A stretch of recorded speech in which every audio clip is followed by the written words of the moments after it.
আসসালামু আলাইকুম ভিউয়ার্স, রেহেনা রান্নাঘরে আপনাদেরকে স্বাগতম। আশা করি দেশ ও প্রবাসে যায় যেখানে আছেন আল্লাহর রহমতে ভালো আছেন, সুস্থ আছেন। আজকে আমি আবার একটা দারুণ মজার রেসিপি নিয়ে চলে এসেছি। আজকে আমি করলা আলুর ভাজি করব। এখানে আমি করলা নিয়েছি 250 গ্রাম। করলাগুলোকে আমি এভাবে চাকা চাকা করে কেটে নিয়েছি। এটা একেবারে অরিজিনাল দেশি করলা। করলার ভিতরে একটা যে বিচি ছিল সেই বিচিগুলো আমি ফেলে দিয়েছি, দিয়ে আমি এভাবে করলাগুলো কেটে নিয়েছি। করলাটাকে কেটে আমি পরিষ্কার করে ধুয়ে নিয়েছি। তাহলে চলুন কথা না বাড়িয়ে কিচেনে যাওয়া যাক। চুলায় আমি কড়াই বসিয়ে দিয়েছি। আমি দিয়ে দেবো তেল, রেগুলার তেল, আমি সয়াবিন তেল দিয়ে দেবো। আমি এখানে করলা ভাজিতে তেল বেশি লাগে, আমি এখানে প্রায় 100 গ্রাম তেল দিয়ে দেবো। করলা ভাজিতে তেল বেশি দিলে খেতে খুব মজা লাগে। আমি দিয়ে দেবো পেঁয়াজ কুচি। এখানে 200 গ্রাম পেঁয়াজ কুচি আছে। করলা ভাজিতে পেঁয়াজ কুচিটা বেশি দিলে করলা ভাজিটা খেতে খুব ভালো লাগে। দিয়ে দেবো রসুন কুচি। এখানে আমি বড় সাইজের দেশি 2টা রসুন নিয়েছি, আমি রসুন 2টাকে দিয়ে দিলাম। এখানে আমি 10-12টি কাঁচামরিচ নিয়েছি, আমি কাঁচামরিচগুলো দিয়ে দিলাম। এটাকে আমি হালকা করে আমি ভেজে নেব। এটা বেশি ভাজার প্রয়োজন নাই, এটা হালকা করে ভেজে নিলে হবে। এটাকে আমি হালকা করে ভেজে নিয়ে আমি ফিরে আসছি। দেখুন পেঁয়াজটা আমার হালকা ব্রাউন কালার হয়ে গেছে। এটা বেশি ভাজার প্রয়োজন নাই, যেহেতু এটা আমরা করলা ভাজি করব, করলার সঙ্গে এটা আবার ভাজা হয়ে যাবে। আমি এবার দিয়ে দেবো করলাটা। করলাগুলো দিয়ে দিলাম। আমি দিয়ে দেবো আলু।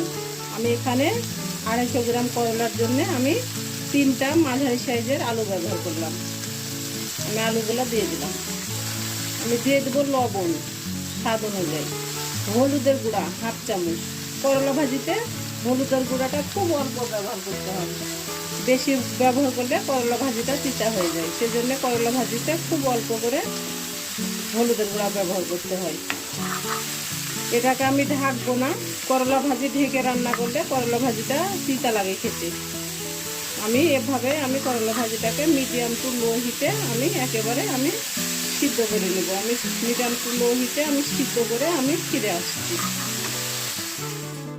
দেখুন করলা ভাজিগুলো আমার সিদ্ধ হয়ে গেছে। আমি এটাকে ঢাকিনি, এটা একেবারে মিডিয়াম টু লো হিটে আমি সিদ্ধ করে নিয়েছি। আমি করলা ভাজিটা যেভাবে করলাম আপনারা একবার হলো আমার মতো করে এটা রান্না করে খেয়ে দেখুন। এটা অসম্ভব একটা মজার রেসিপি।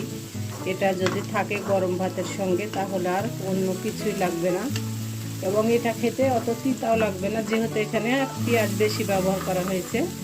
এটা খেতে তিতা লাগবে না। করলা ভাজি খাওয়া খুবই ভালো, খুবই উপকার। আমার ভিডিওগুলো যদি ভালো লাগে তাহলে অবশ্যই আমার ভিডিওগুলো দেখার অনুরোধ রইল। যদি ফেসবুক থেকে দেখেন তাহলে অবশ্যই একটা ফলো দিয়ে দিবেন। যদি ইউটিউব থেকে দেখেন তাহলে সাবস্ক্রাইব করার অনুরোধ রইল। আমি এবার এটাকে একেবারে ভাজি করে নিয়ে আমি ফিরে আসব। দেখুন হয়ে গেছে আমার আলু করলার ভাজি। কালারটা কত সুন্দর হয়েছে, খেতে অসম্ভব মজা হবে। আমি এবার গ্যাসটা অফ করে আমি এবার এটাকে উঠিয়ে নেব। আমি এবার একটা বাটিতে উঠিয়ে নেব। হয়ে গেছে আমার পরিবেশন করা। আশা করি আমার রেসিপিটা অবশ্যই ভালো লাগবে। যদি ভালো লাগে তাহলে আমার চ্যানেলটিতে লাইক কমেন্ট শেয়ার করতে ভুলবেন না।